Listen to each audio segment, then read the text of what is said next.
Chapter 3. Ransom. Crow, the company's lead scout, had drawn the lay of the road in the dirt and showed me where the land would break in our favor. He'd dragged me out as security for the past day and a half. Not a bad job. Crow doesn't like to talk. Neither do I, truth be told. Made for a quiet stretch between the bicker and the booze, a small vacation from other men's breath.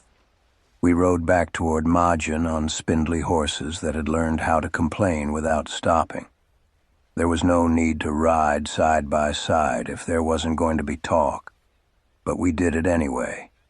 Two dark things moving through the gray fields. Crow rode a little lower in the saddle than most. His shoulders made him look like a shadow someone forgot to bring with them.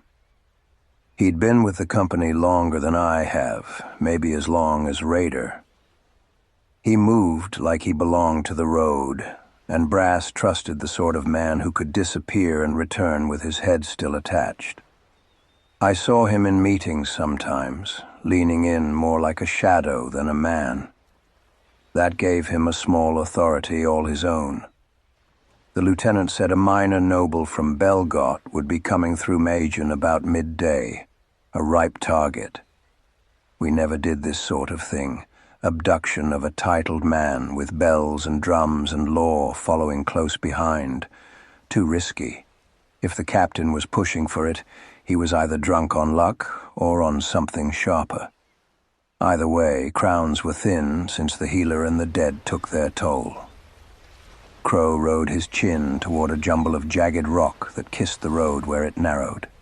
Nest, he said, voice like gravel. Good sight lines. Little room for their horsemen to wheel. I nodded. We hold there, cut off the road, ride them down if they try to run. I liked the plan. Simplicity has fewer ways to die. That evening in Majin, I found Fiona again. She smelled of soap and smoke and something softer beneath it, like someone who learned how to hold hope under a bruised life. I told myself she might be a cure for the sleeplessness that follows a day of blood and marching. That was a lie I didn't mind. We woke before the gulls, camps folded up like old skin. The captain moved men like pieces across a board, placing us in the trees on the rise where a shout could cross but a charge would choke. Noel's remnants mixed with ours. We were a company half sewn up for show. We took the wood line. Archer positions, spear points, and men with nets for the road. We prepared in silence. Waiting is the thing that teaches a man himself.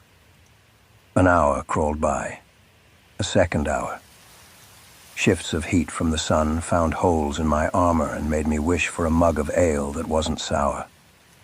Wick sat to my right, bow across his knees, scratching like he'd been born with the habit. Not enough archers, he said. 5 of us don't make a wall. If those guards are plated, we're in for a hell. Howler, chin on his spear, seemed half asleep. Seen arrows take a man down, he muttered. Depends on which end and who's doing the shooting. Wick gave him a look. You've seen a crossbow, that's what. Different beast, different weight. He grinned then, stupid and proud. Couple of bolts from a crossy and the chest's done for. Don't go pitching that to Brass, I said.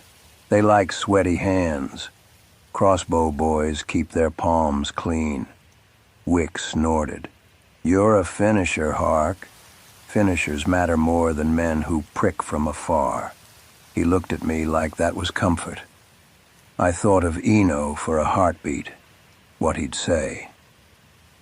Then the banner appeared, the first color inching up in the distance like a lie made visible. Adrenaline slid through me. We eased out of the trees when the standard came near. The noble's retinue was small, a coach, 2 riders in padded jerkins, a handful of retainers with lances and flags. They did not look like war men. They looked like men used to travel between halls and markets, not the blood of ambush. It would have been easy to do it without a battle. If one of us had fired a warning shot, if one of us had stepped into the road with a drawl and a threat, they might have put down their swords and begged for life. But that is not how our work goes. There must be a song to the taking, a display to the ransom. It feeds the men's bellies more than coins do. The story, the memory, the way you say you took a lord from the road and returned him to ask for crowns. We surged. It was quick and dirty and small. Howler's spear found a seam in a rider's jagged pauldron, and the man fell like a branch. I wasn't thinking, only moving. The man I killed didn't draw his blade before my axe found the soft at his throat. No glory in it. The count after was tidy. 12 of theirs dead, none of ours. Luck sits on your shoulder sometimes like a fat, lazy bird. The men will sing tonight and call themselves heroes. They will not be far wrong. We killed what needed killing, took what need be taken, and left nothing that would follow us. Spider and Mud fought to keep the noble bound and furious. He was a tight dog to hold. Howler's spear had accidentally found the noble's wife when she stepped forward to plead. "Let me go! Do you know who I am? I'll have you hanged, gutted, boiled." He spat like a rabid thing, every syllable a promise to someone higher. The captain kneeled in front of him like he wanted to be small and clear. Calm is an art some men practice until their hands begin to shake. The captain had not yet learned to tremble. "Lord Caskell," he said quietly, each name a measured stone. "We will be your escort for the evening. The road's not safe alone." The noble spat in the captain's face. The captain did not blink. He reached out and plucked a coin from the saddlebag at his hip. He tossed it into the mud before the noble. "For your loss." Before the noble could answer, the lieutenant stepped forward and slipped a sack over the man's head. The noble's thrashing turned animal and then stopped, teeth working like a man trying to bite off his own fear. He had no eyes when we led him away, only the sound of his rage through the sack and the jostling of his body against ropes and hands. We tied him to a horse that walked like a condemned thing. He was a lord, but on the road under a sack, he was only a beating heart and a mouthful of threats. Spider and Mud took the flanks. Howler and Wick rode to keep the coach from trailing close, and Crow melted back into the land like he always did. On the ride back, the men spoke low, or not at all. Some hummed old songs, others spat.